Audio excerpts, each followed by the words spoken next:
तो अतुल मैसूरी छात्रवृत्ति 2024 परीक्षा 10 नवंबर को हुई थी।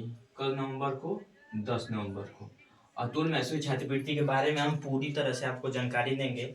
अतुल मैसूरी का जो फॉर्म आता है हमको अक्टूबर में आ जाता है और नवंबर में, और 2 पालियों में पेपर होता है, ठीक है।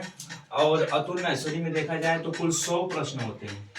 अतुल मैसूरी छात्रवृत्ति परीक्षा में कुल 100 प्रश्न होते हैं और 100 प्रश्न में से 40 प्रश्न जीके जीएस के होते हैं। 40 प्रश्न जीके एंड जीएस के होते हैं, 40 प्रश्न। और 20 प्रश्न देखा जाए तो रीजनिंग के होते हैं। 20 प्रश्न रीजनिंग के होते हैं और 20 प्रश्न मैथमेटिक्स के होते हैं।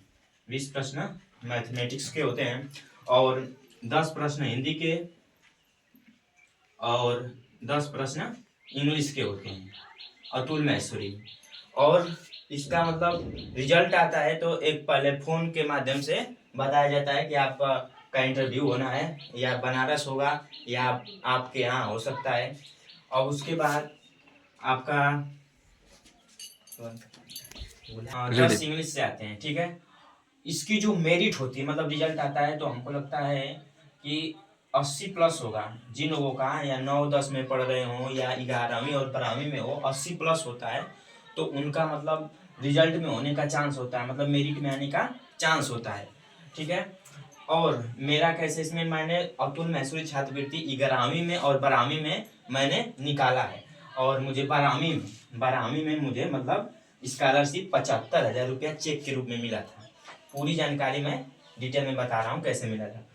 और देखिए, मैं 10 नवंबर को अतुल मैसूरी छात्रवृत्ति का पेपर दिया और उसके कुछ 2-3 महीने बाद रिजल्ट आया और मतलब इंटरव्यू का रिजल्ट आया।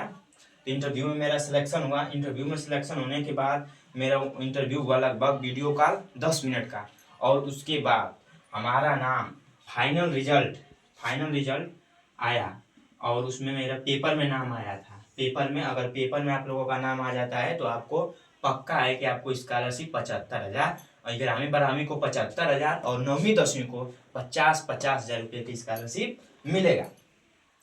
तो मेरा नाम आया और रिजल्ट आ गया। फिर उसके बाद हमको बुलाया गया कहाँ पर, नोएडा, अमर उजाला फाउंडेशन की ऑफिस नोएडा बुलाया गया, और वहाँ पर हम लोगों को सम्मानित किया गया। और वहाँ पर टूर लगभग 4 दिनों का था, और 22 अप्रैल को गए और 26 अप्रैल को हम लोग घर आ गए। वहीं पर मजिंदर सिंह लेफ्टिनेंट जनरल भी आए थे, जिन्होंने हमें चेक दिया। 75,000 का चेक मिला था। 12वीं में मैं था और 75,000 को हमको चेक मिला। वैसे तो 23 छात्रवृत्तियाँ मिलती हैं। 11वीं-12वीं में 23 विद्यार्थियों को और 9वीं-10वीं में 23 विद्यार्थियों को, और दो अंधे मतलब ब्लाइंड, जिनको जो अंधे व्यक्ति होते हैं उन 2 लोगों को मिलती है। यानी कुल 48 छात्रवृत्तियाँ मिलती हैं, ठीक है।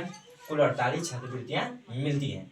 अब आप इसकी तैयारी कर सकते हैं। देख सकते हैं हम, जैसे मैंने यहाँ पर अतुल मैसूरी छात्रवृत्ति 2024 आप पूरी तरह से देख सकते हैं। अतुल मैसूरी छात्रवृत्ति ये पाए हैं। फिर आप देख सकते हैं ये भी है। फिर ये सभी नाम है। चेक बजा दिया गया है, बैंक में जमा कर दिया गया, इसलिए चेक नहीं दिखा सकते हैं, ठीक है। और अतुल मैसूरी छात्रवृत्ति बहुत अच्छी एक स्कीम है, आप उसमें पढ़कर आप भी ले सकते हैं। 9वीं 10वीं 11वीं 12वीं, हाँ, कुल 100 प्रश्न होते हैं और समय होता है सिर्फ 1.5 घंटे का, यानी 90 मिनट का। प्रश्न मतलब आसान भी होते हैं, भारी भी होता है और मॉडरेट भी होता है, जो प्रश्न का लेवल होता है, ठीक है। ओके, अब अतुल मैसूरी के बारे में बहुत कुछ आप लोग जान गए हैं, ठीक है। चैनल को सब्सक्राइब कर दीजिएगा।